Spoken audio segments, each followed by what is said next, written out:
We're also, the importance of nurses, of course we're here today, but I think we should also just point out that Florida was one of the states that recently guaranteed patients that they would be able to have family members visit them in the hospital and in nursing homes. And you know, many of our hospitals here were more rational about it than maybe some other parts of the country, but the fact of the matter is what you saw happen in this country over the last 2 years was basically compounding a difficult situation. And so, yes, you have COVID-19 emerges. You got to deal with that. You got to face that. But to shut off people in their most vulnerable moments from the type of human contact of the people that they love, that is not good medicine. Okay, it's not the people when they have the people there around them, even if it's just being more comforted if they don't end up pulling through. That means a lot, and those moments mean a lot to people. But you're never going to convince me that the outcomes are better when people don't have their loved ones around them. Of course they're not. And so we were very much an advocate very early on from having hospitals do this. I know there was, here in Central Florida, you had families did have to have access by and large.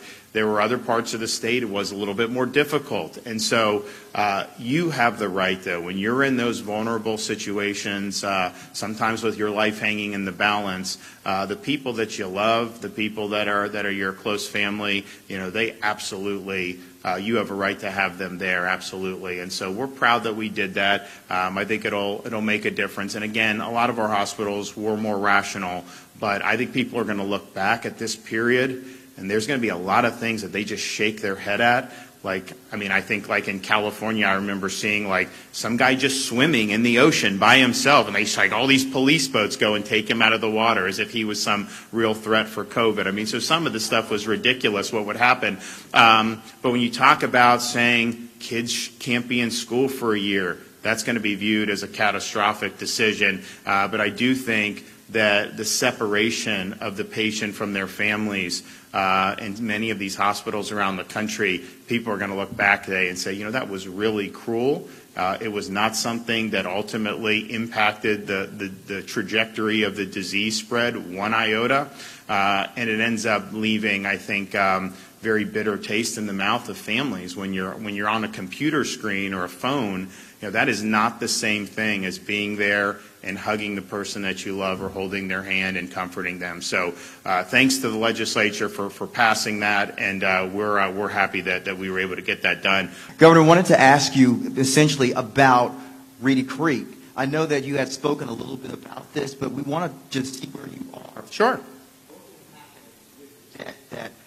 Most people think that it will go to the taxpayers. No, so yeah, so that's a great question. I'm glad you asked that.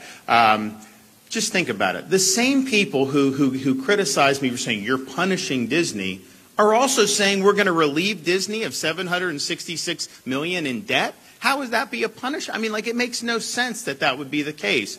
And so I can tell you this, that debt will not end up going to any of these local governments. It's not going to go to the state government either. It's going to absolutely be dealt with the taxpayers who are currently in that district. And we're going to have a proposal to kind of make sure that that's clear. And that is 100%. And we understood that. But when the legislature did what they did, they set a date for June of next year, knowing, and it's not just Reedy Creek, there was a handful of other of these legacy special districts that had powers that are just unacceptable. You know, Reedy Creek gave Disney the power to seize property outside of Reedy Creek boundaries with eminent domain. There's a lot of other subsidies in there that are just not appropriate.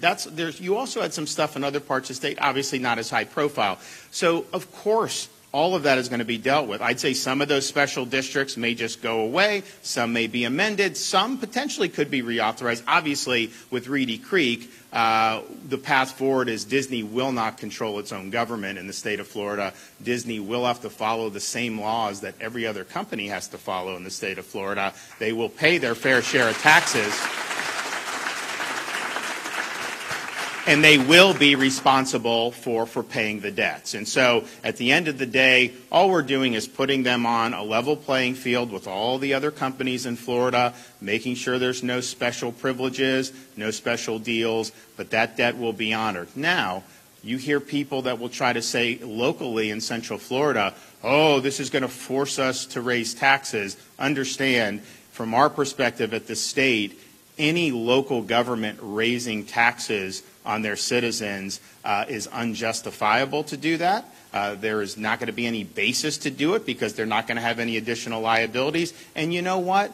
Even though there are ways where you could potentially have local communities absorb jurisdiction over Disney, after seeing them threatening to raise taxes on their citizens, we are not going to be in a situation where we're just going to be giving them locally control. More likely that the state will simply assume control and make sure that we're able to impose the law and make sure we're collecting the taxes. You know, I look at these firefighters. I think these firefighters there should be making more money. There's a whole bunch of different things that we will be able to do. I'd much rather have the state leading that effort than potentially having local governments. First of all, it'd be a cash cow for them if they had Disney, but I'm worried that they would use that as a pretext to raise taxes on people when that's what they would want to do anyways, and then try to blame Reedy Creek. So we're not going to give them that opportunity. Don't worry about that. But the debts will absolutely be paid, and you will see that. We're working on some proposals. I think we've got pretty much what we want to do, but I'm going to work with the legislative leaders who are going to come in after the election to make sure that we're all in agreement, and then we'll be able to have that ready, as well as dispositions and resolution of these other special districts. You know, we have over 1,000 in the state of Florida. There's nothing wrong with a special district. It's just these ones prior to 68, you know, really had a lot of problematic things in them where they were creating things that I think are aberrations in a normal free society based on the rule of law. So we're going to deal with all of that, and that is 100%. So do not worry about the debt, and certainly the state of Florida. First of all, we have the lowest per capita tax burden. Why? I have the biggest budget surplus we've ever had. There would be no basis to ever do any type of raising taxes. And I think if you look at all the subsidies, you know, that Disney's gotten over the years, you know, likely the state and local governments will likely be collecting more taxes.